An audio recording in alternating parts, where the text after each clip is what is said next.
Ito ang GMA Regional TV News. Huli kamang pagtakas ng isang rider matapos niyang mabangga ang isa pang motorsiklo. Nag-overtake ang motorsiklong yan sa E. Rodriguez Avenue sa Antipolo, Rizal.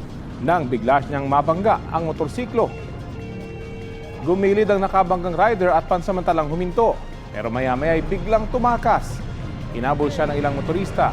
Pero kahit naharangan ay nagdire-diretso pa rin ang rider.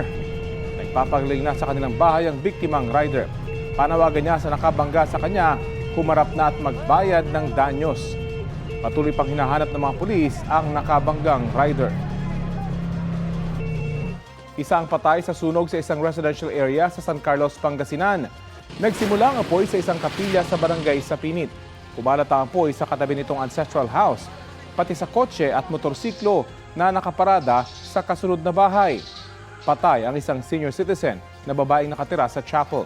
Ayon sa kanyang kapitbahay, bedridden na ang biktimang natrap sa loob.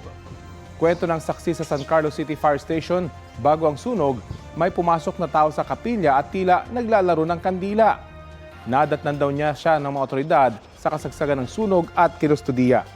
Walang pahayag ang hinihinalang nagsimula ng sunog na pinamedical check-up din ng pulisya. Tuloy ang investigasyon ng mga otoridad. Ito ang GMA Regional TV News. Huli kamang pang-hold up sa isang estudyante sa Bacolod City.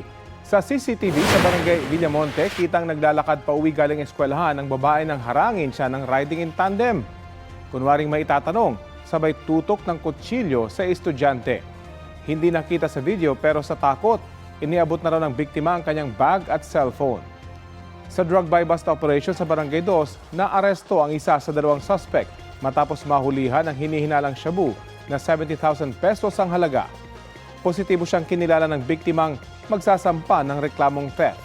Walang pahayag ang naarestong suspect kaugnay sa nasabat na umano'y droga, pati sa pang-hold up. Tinutugis naman ang kasabwat niya. Ito ang GMA Regional TV News. Nagkasunog sa isang residential area sa Cagayan de Oro City. 3 bahay at isang boarding house ang nasunog.